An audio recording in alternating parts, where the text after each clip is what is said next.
It's Alison Short, Believing. You're on Vision Christian Radio. It's Neil Johnson with you, the Wednesday edition of 2020. An engaging conversation coming over this next hour, one I'll invite you to join into shortly, and a specific interest, certainly, for New South Wales listeners. But wherever you're listening right around Australia, some of the issues apply wherever you're living. It's at a time when both sides of politics in Australia, from the radical left and the libertarian right, are challenging the very concept of family itself. We might wonder where the political warriors are coming from to defend the family and faith. Well, our special guest today is likely to be well known to you. He's no stranger to controversy either. For decades, he's been defending the Australian family along with all that Christians and many of the non-churched value about our culture, its people, and the Australian democratic way of life. I'm talking about Lyle Shelton, who became so well known during the marriage debate. Well, he is at the helm of the recently rebirthed Family First Party. And with the upcoming New South Wales State Election at the end of March, Lyle Shelton is leading an independent group ticket for the upper house, because New South Wales electoral law requires a 16-month lead time to register political parties. We're going to talk all things New South Wales election, and the gloves are off.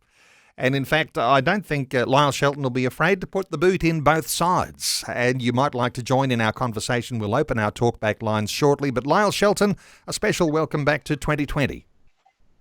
Neil, thank you. It's so good to be with you again. Hey, Lyle, just clarify for listeners, latest developments with Family First. We know it's rebirthed, reformed.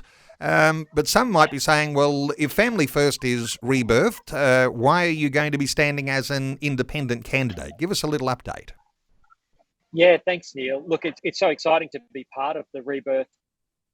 Many of your listeners will be aware that it's a political party championing the family, the idea of mothering, fathering children. It's been around for over 20 years, but had been closed down for a number of years. And in the last 12 months or so, it's been rebirthed, firstly in South Australia. Then I came on in the middle of last year and helped get it going again in Victoria. Now we're working in New South Wales, where I'm currently based.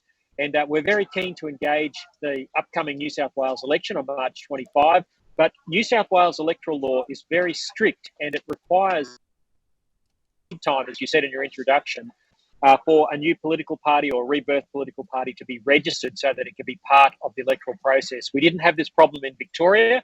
Only took us 2 or 3 months to get the party registered there. Different laws. But in New South Wales, very strict, 16 months. So we haven't had time to register the party, despite the fact we're gathering terrific momentum. And so I'm going to be running as an independent, as a Family First backed independent for the upper house of the New South Wales Parliament, leading a group ticket so that we can make sure those Christian and family values are represented at this election on the ballot paper. Staying with Family First for a few moments here, Lyle. Family First, there was an election in South Australia last year. That was really the first testing of the waters, and a very good showing in South Australia. Then the Victorian state election last year, and you were at the helm at that time and directing traffic around candidates and such things. And as I understand it, a pretty good showing there too, apart from the fact that no seat was won. There is a certain sense in which, breathing some life back into Family First, it might take a little bit of effort, but there's good signs, aren't there, that people will support Family First? Look, there's terrific signs, Neil. And yes, we've been in 2 elections in the last 12 months, South Australia and Victoria. We've come very, very close to getting people elected to Parliament. Only just missed out in South Australia.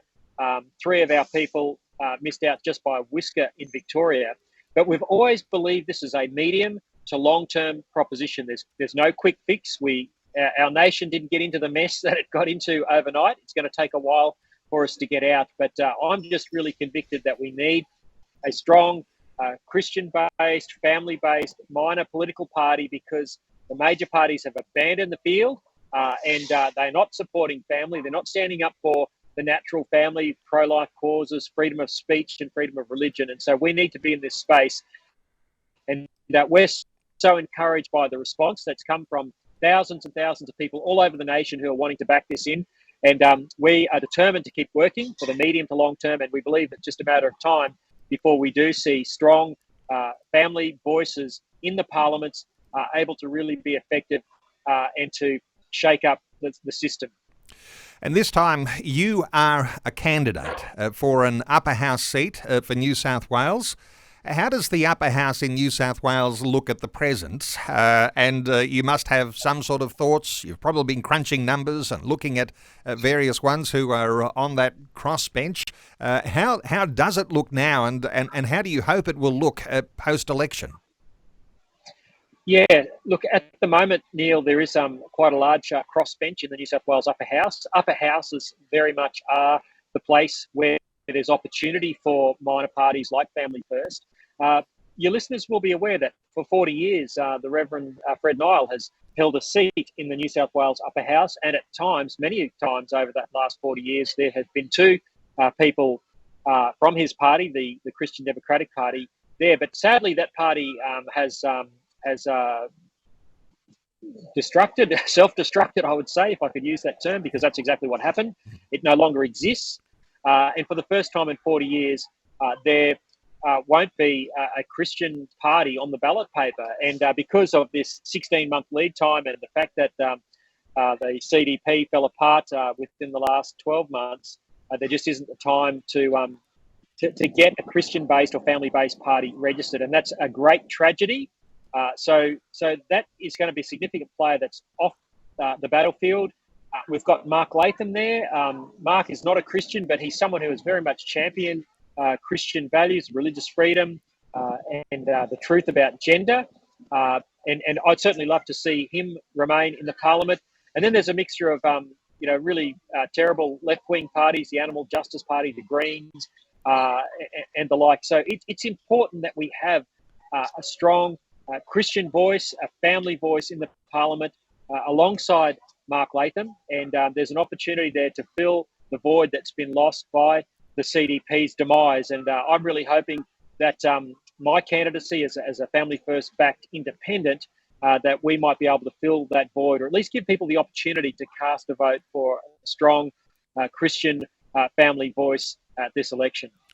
When you say Family First backed independent, I know that some listeners will be thinking, is this a little bit like the Teal model that we saw at the last federal election, where there were a whole lot of independents all standing, and they were backed by, at that time, a significantly wealthy multimillionaire who was sort of bankrolling the whole thing. How does it look, though, when you've got Family First backing independent candidates? Some might be saying, is there a wealthy billionaire who's behind you all? Does that happen? Or I guess finance is an issue as well. Yeah, well, I can certainly say there's no wealthy billionaire. I wish there was. But you're right to draw an analogy with the Teals. They had what I would say third-party backing. Now, when we use the term third-party, it's not a political party. It's party as in a group or individuals who are behind their campaigns as independents. And, of course, we know Simon Holmes à Court, the billionaire, was very much part of that, and other groups got behind his Climate 200 model. So that was the group that backed the Teals. And similarly, I'm looking to work a model where Family First Australia Limited backs my independent candidacy. And there's provision for that under electoral law, where third-party campaigners can register and get involved and help any candidate they like. And so we're in the process of registering Family First as a third-party campaigner. We can't register it as a political party for this election, and I hope your listeners can bear with us with all this technical detail. It's very bureaucratic, but it is important, because if I can have the backing of Family First as an entity to my independent campaign, that's of course a great benefit and advantage, just as it was for the Teals. Lyle, what's your view of the campaign so far, both from the Liberal incumbent government and the Labor opposition? Is it a friendly campaign so far? No doubt things will heat up closer to the election, but what's your overall view of how the campaign is running? Look, I'd say it's a pretty low-key campaign at the moment. Certainly the polls have Labor well in front on a two-party preferred basis. It looks like it's going to be a whitewash and that the Dominic Perrottet Liberal National Coalition will be swept away if those polls are to be believed. And at the moment, the campaign it's about infrastructure. The poker machine gambling reform issue has fared, and that's something that I do agree with Dominic Perrottet on. But then there's a lot of the family issues and the issues that affect children and young people are not being discussed openly. They're under the radar, and this is, of course, because both Labor and Liberal have gone woke.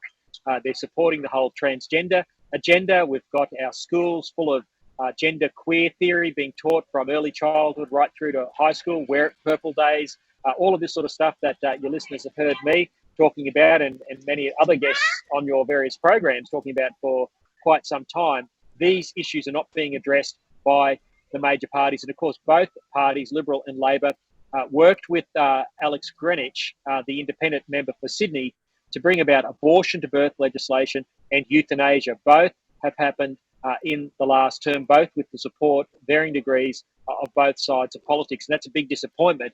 And it means that there is no strong family, Christian-based voice promoting the Judeo-Christian ethic, promoting the natural family in the parliament. And that's what I want to see this campaign focus on, not having these issues swept under the carpet, which of course is what Liberal and Labor both want to do because they're both on board with the woke agenda. So, where is that Christian-based voice in the New South Wales Parliament? What will happen after the New South Wales State Election coming up at the end of March? Well, our special guest is Lyle Shelton. He's leading an independent group ticket for the upper house because the law requires a 16-month lead time to register Family First. I want to invite listeners to join into our conversation, Lyle. And listeners, you might have a question about issues of policy, about where a Christian position might be on policies on both sides, whether it's Labor or Liberal. You're welcome to call us. Our talkback line is open on 1800 316 316. That's 1800 316 316. What do you do when Labor and Liberal have gone woke?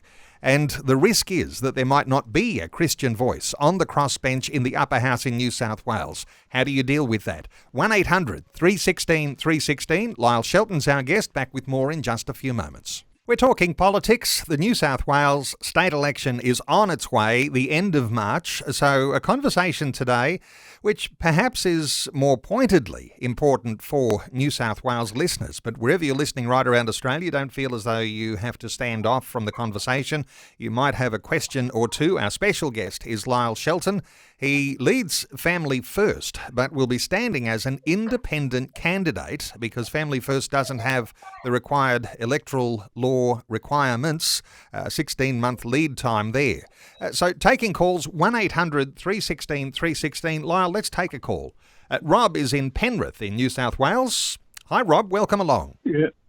Yes, good morning. I know Gordon Moyes had a very long establishment with the Family First people. Is that the same party? I think it is the same party. Gordon Moyes was part of Family First a long time back, and these days he passed away quite a few years ago. But yes, that's right, Rob. So can I ask you, when will members be admitted to this party? Lyle Shelton, membership of Family First. Yeah, thanks very much, Rob. I appreciate your interest. We're already taking members. I'm not sure what we're up to now, but there's certainly thousands of people have joined the party. You can go to our website. It's free to join. There's a drop-down box there when you click on join. You can either become a supporter and just receive emails, or you can become a member of the party. And of course, membership is really important because over the coming period, we will officially register the party in New South Wales and federally and in all the other states in Australia. We're currently registered in South Australia and Victoria, but we're progressively rolling that out around the nation. So membership is open now, it's free, and I'd encourage any listeners who are interested in the party to consider joining.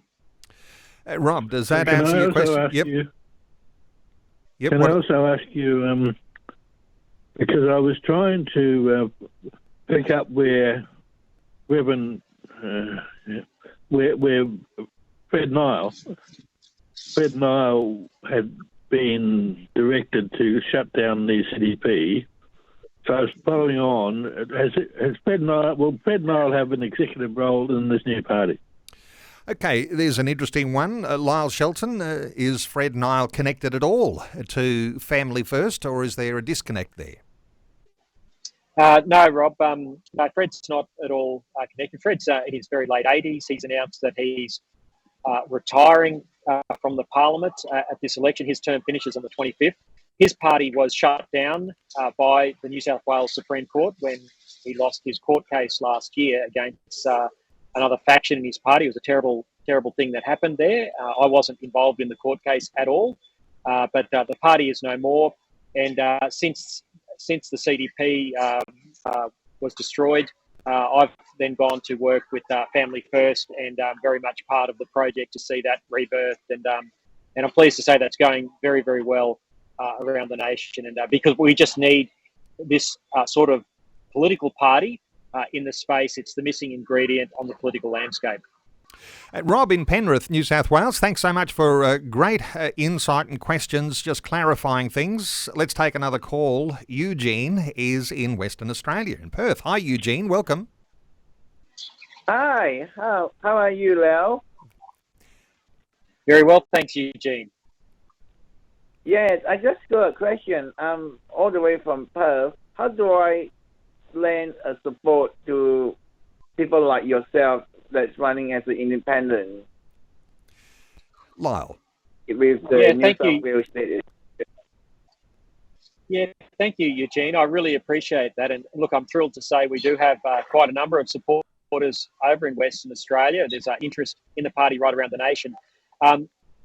We'll be asking people to support my campaign as an independent through donations if people want to. I was really thrilled that in the Victorian campaign, people from all over the country chipped in to help our campaign there. And that was a huge advantage to us to be able to call on a supporter base nationwide.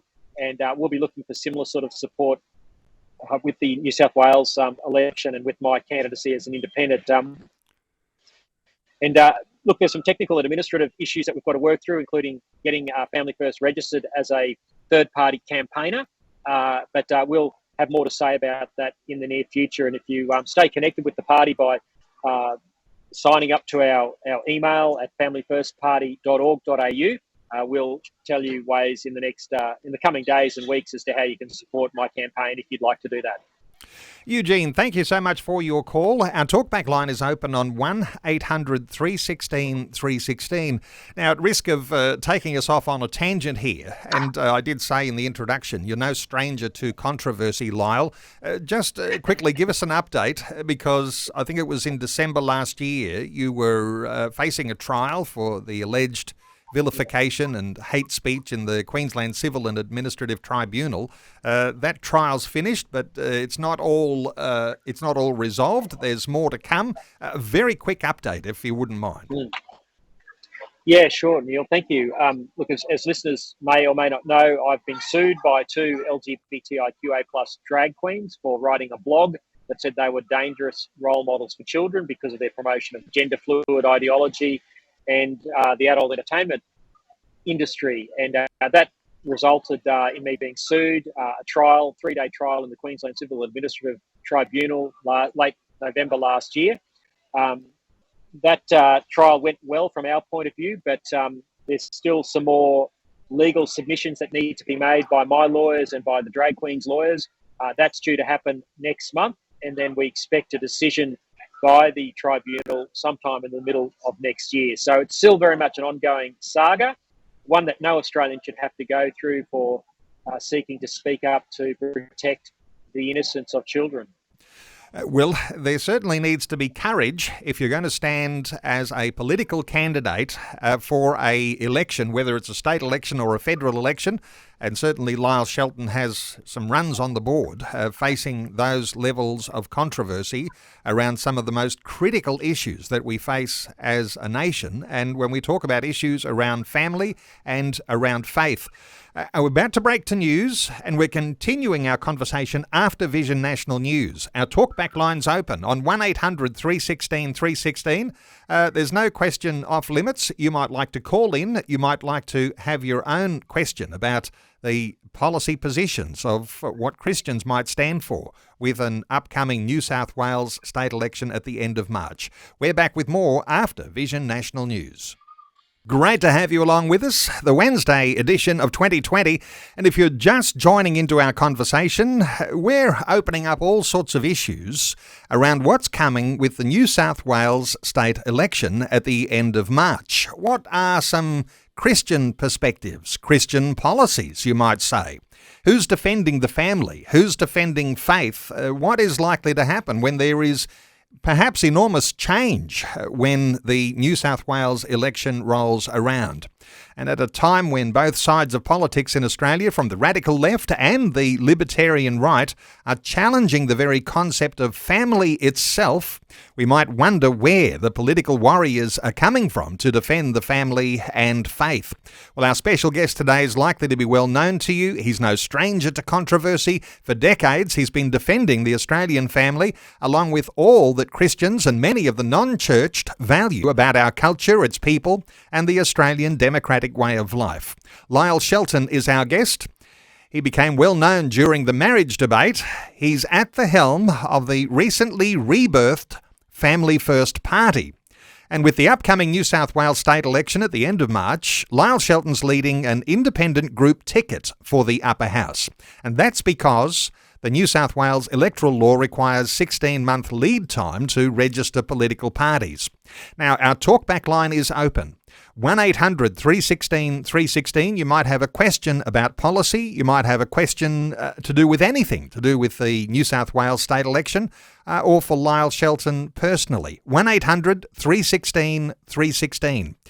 Lyle, before we take any more calls, let's come to some of the policy issues at hand, and listeners will be able to capture those policies when they visit the Family First site. But some of those you mentioned just before the news, gender-fluid ideologies, getting that out of schools. This is one of the big ones, isn't it, that you stand for? Yeah, look, this goes to the heart of the safety for our children. Sadly, for many, many years now, we've seen this ideology in schools, and it's well known, it's well documented through Wear It Purple Days, so-called Safe Schools program, teaching children that they might be trapped in the wrong body. And of course, this has led to an epidemic of children presenting at child gender clinics. The numbers are through the roof. It's gone from something like 200 children per year in 2014 to over 2,000 per year in 2021. That's nationwide. Of course, a big proportion of those in New South Wales. And of course, we've got gender doctors like Dr. Michelle Telfer at one of the nation's most famous gender clinics at the Royal Children's Hospital in Melbourne, wanting public money so that she can perform taxpayer-funded double mastectomies on minors, that's girls under the age of 18, who want to present as boys. And this is her words as given to a 2019 Royal Commission. So this is what we're up against. The kids are being taught this in schools, and it's resulting in children turning up at these child gender clinics.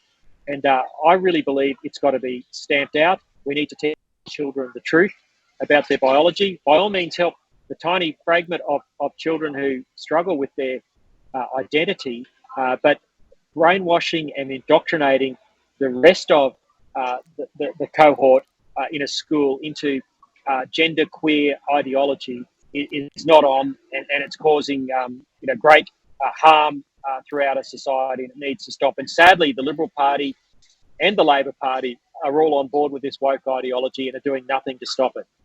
In other words, some will be thinking there's no hope. Some might be thinking, surely if I vote for someone on the Conservative side of politics, isn't that enough? somehow rather in the mix there, Lyle, the word Christian comes to the fore, and for some people that's not even as popular these days to even stand to say I'm Christian, but you've never had a problem being upfront with that. The fact that you are Christian means that, you know, you're a little bit predictable. We know where you're going to stand as a Christian, but if you just vote for a Conservative, there's no guarantee that you'll be able to hold firm on some of these issues around family. No, that's right. And that's the sad thing, Neil. And that's why I'm in a minor party like Family First, because there's no room for people like me who are outspoken within the Liberal Party or the National Party or the Labor Party. And, you know, when you've got the likes of the Perrottet government, just as was revealed this week, funding the New South Wales Children's Advocate to produce reports which encourage teachers, which recommend that teachers hide from parents a child's desire to change their gender, you realise that there isn't much hope with the major parties, including the so-called Conservative Party. So this is why we need fearless voices in the Parliament from a party like Family First, from that Judeo-Christian ethic, that clear family ethic. We know what a woman is, we know what a family is, and we're not going to back down. They're the sort of people that I want to see get into our parliaments. That's what Family First is all about. That's why I'm running as a Family First back independent at this New South Wales election, so those values can be represented on the ballot paper. Now, I guess a gentle reminder for listeners, because, you know, you can say, I told you so, but I'm going to just raise that for a few moments here. People will remember you, Lyle Shelton, as spearheading the no vote when it came to the change in the marriage definition and all of the things that you were warning before people voted. And let's just put it out on the table. Australians voted for a change in the definition of marriage for gay marriage. And you were warning that these things that are happening now to our children would come, and they are here. Yeah. And no one seems to have the muscle to be able to stand up and say no further. This is an important element, but this is something you have been warning Australians about now for 5, 6, maybe the last decade. Yeah, look, even 15 years when I joined ACL back in 2007, when my good friend and mentor Jim Wallace was at the helm. We've been warning people for that length of time, and even longer.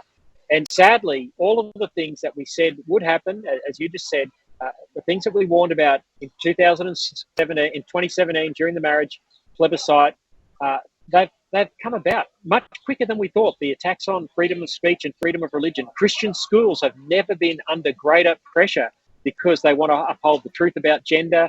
They want to keep, boys out of girls' sport. They want to teach children what marriage is, that is between one man and one woman for life, voluntarily entered into. These ideas of what it means to flourish in the area of human sexuality and marriage and family. These things are not tolerated by our new LGBTIQA plus overlords who have hijacked the politics of our nation. And we do need to push back because their policies are leading to harm. They don't lead to human flourishing. And we need to keep a space open where we can contest and discuss their ideas and put forward better ideas for marriage and family.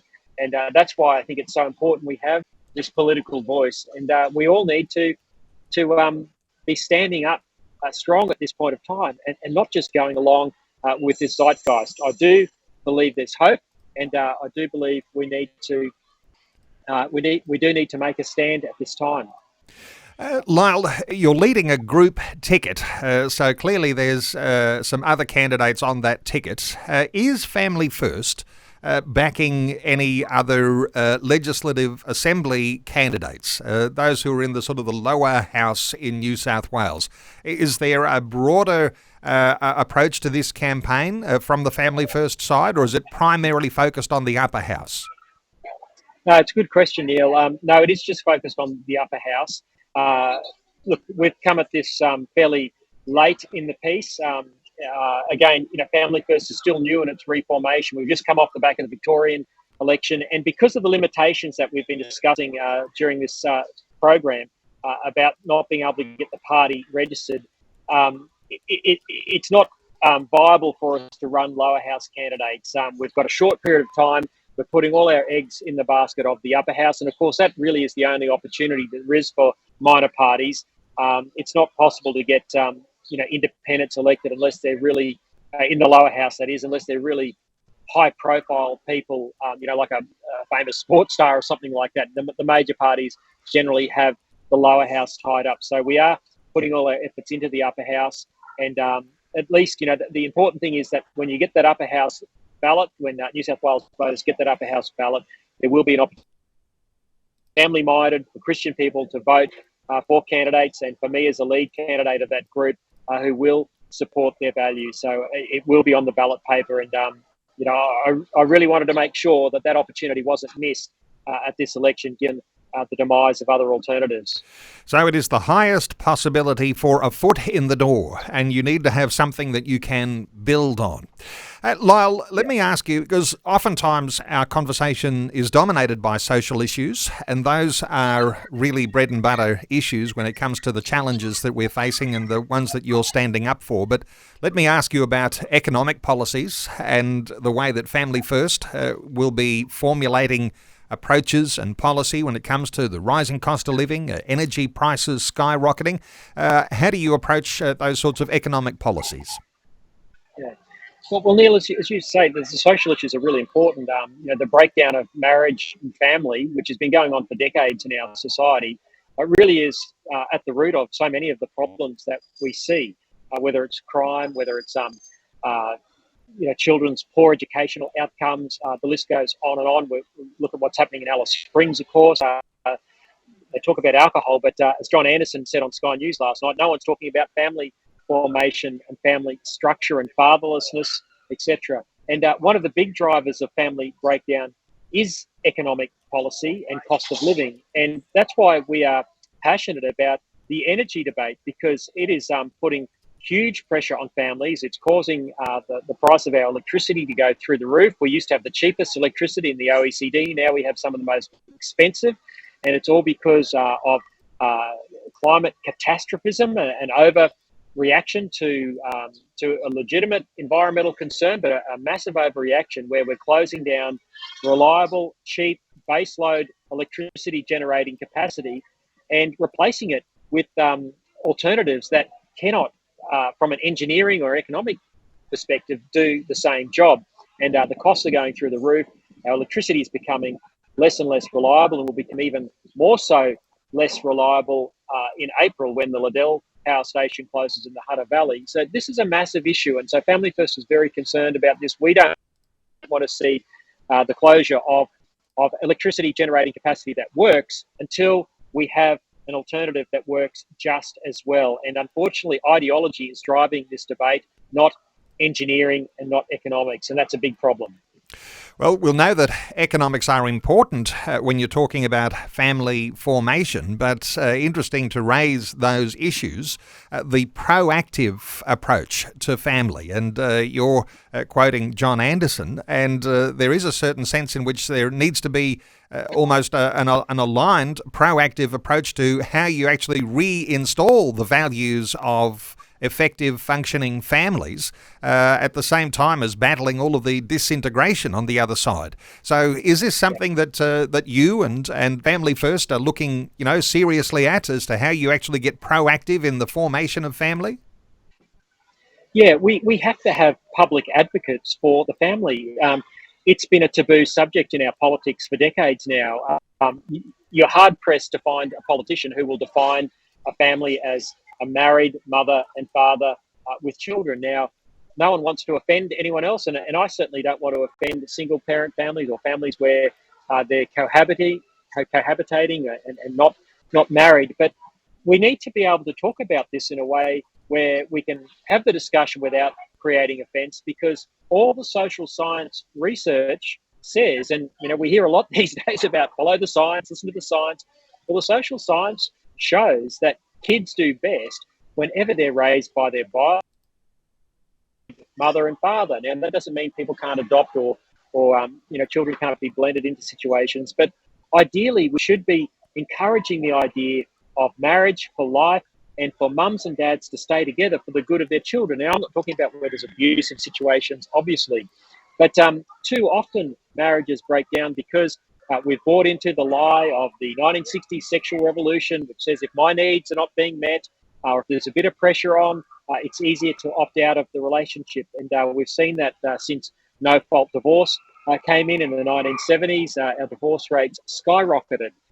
Now, as again, I'll repeat, I'm not suggesting that anyone stay in an abusive relationship, but all too often we don't encourage the idea of permanency in marriage and for the sake of children. And we've allowed other structures to come, shows that their chance of breaking up is 15 times higher than that of a married couple. And of course, it has massive repercussions for the children in those relationships. And we see it through crime, through poor educational outcomes, through substance abuse, through the prison population. And of course, it's magnified in these terrible, in the terrible situation we have in so many of our Indigenous communities, where you combine family breakdown with substance abuse, alcohol abuse, and it's a recipe for disaster. But it's just as bad. Well, sorry, the breakdown and the negative consequences are not racially defined. It's right through our society. And I just think if we could privilege mothering and fathering in public policy, removing the economic disincentive for for a parent, whether it's a mother or the father, to stay at home while children are young and do childcare in the home, if that's what people want. We need to remove the economic and taxation disincentives to those forms of family that we've known in the past that have been so successful. So that's the sort of thing we want to advocate for with the Family First political party, to have a party that will stand up proudly, unashamedly, for the good of the natural family, and to see that privileged in public policy, not disadvantaged in public policy as it is now. People don't like to talk natural family, and as you say, Labor and Liberal have both sides gone woke, and that means they're not able to deal with the disintegrating family model, the natural family model, and pandering to minorities. Let me just move you towards, those controversial areas, and no doubt this will be a part of your policy platform, Lyle Shelton. But LGBTQI issues, very controversial as always, and you're oftentimes in the firing line, but you're calling for the defunding of Sydney's World Pride Festival. What value would there be in that, and where are you standing on that sort of issue? Well, Neil, I think we've got to make sure there's no public funding for anything that undermines the family. And if you look at the Sydney World Pride website, it's got all these World Pride affiliated event or World Pride affirmed events that are part of World Pride, and that's a direct quote, part of World Pride. You've got everything from animal fetish parties, where there's ponies and puppies and whips and sexuality all sort of mixed in together. This is from their own website. You've got all sorts of things which mainstream people would see as debauchery, openly paraded. And then in amongst all that, you've got 3 events promoted to children. And now I just think this is outrageous. And the Perrottet government is funding this to the tune of about $4 or $5 million, the Sydney City Council, $1.7 million. So there's taxpayer money going into fund World Pride and these Pride affirmed events that are targeted at children, all mixed in together with animal fetishes and all sorts of debauchery. And I use that, I don't apologise for using that word, because that's what mainstream people would see it as. That's what mums and dads would see it as. And yet they're targeting children for drag queen story time, mixed in amongst this on the same website. And I just think it just shows how much the Liberal and the National parties have lost their way, that they're prepared to put public funding into this, which directly undermines the idea of marriage and family and what it is to flourish as a human creature, and what it is for families to flourish. So I just think this money should not be spent on that event, and certainly that event should have no association with children and should not be allowed to target children, because I think their innocence should be protected from the sort of debauchery that World Pride stands for. Well, Lyle, just a few minutes in our conversation, and the New South Wales Liberal Party looking like a little bit of a loner in amongst all of the Labor states these days. And as you say, the polls might suggest that New South Wales is going the way of Victoria and of Queensland and of Western Australia, and the polls might be showing a two-party preferred victory for the Labor Party.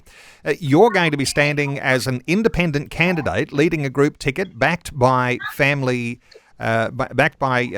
First, and so far as the election goes, people joining the party, being a supporter of it, Christian foundations, give us your best shot for listeners who are saying, why would I get in and support this? It seems to be that when Christian parties get up, they find it hard to sustain their place in the political landscape. Why would people actually join Family First now and support the initiatives that you're pushing? Well, thanks, Neil. Look, I think the alternative to not supporting a party like Family First is unthinkable. We cannot keep going the way that we're going as a society. We need a voice that will promote a vision for marriage and family unashamedly. I think that vision will resonate with more people than we think. I think there's mainstream people out there looking for answers. I think deep down, people know that mum and a dad is best for children. Public policy should favour that and should support that. And if we don't have a political party that is unashamed to be able to promote the family, a political party that can define a woman and define a family, which is something the other parties cannot do, then I think this is what needs to be supported. And I'd certainly really encourage your listeners. I'm optimistic about the future. I know things are tough, but I believe as we put forward a better alternative, one which I know resonates in the hearts of people, because it's what all of us want. We all want good relationships. We all want strong families. We all want a safe environment for children to grow up in. And I think we want our governments to help create that environment, not to work against it. And that's what Family First is offering. That's what I'm offering as a Family First backed independent candidate for the New South Wales Upper House at the March 25 election. And I just encourage people to get behind us. And if they can, go to familyfirstparty.org.au, familyfirstparty.org.au, and click on the links, sign up as a volunteer, sign up to receive our emails, and we'll certainly provide a way for you to get involved in the battle with us, and we certainly value your support.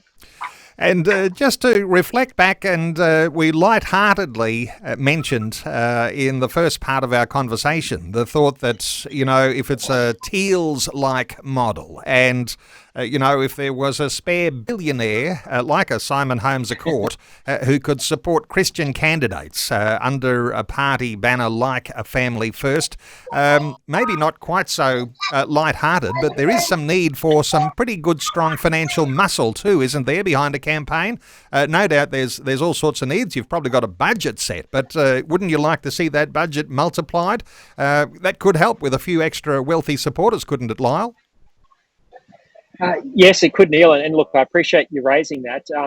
The New South Wales electoral laws are very strict. The donation caps are somewhere around about $1,000 per donation. So very much our support is coming from mums, dads and grassroots people who get behind us. A lot of people giving a little does add up. And that's really how we had to run things in Victoria as well, because they had similar donation caps. It's not like the federal election where a billionaire like Simon Holmes à Court could get involved there. The caps for donations for a federal election are much more generous, but at the state election, they are very low. So we really are relying on our grassroots supporters, and I'm so thankful for them who have been supporting us and getting behind us. And if people are of a mind to help us, we'd certainly be grateful for that.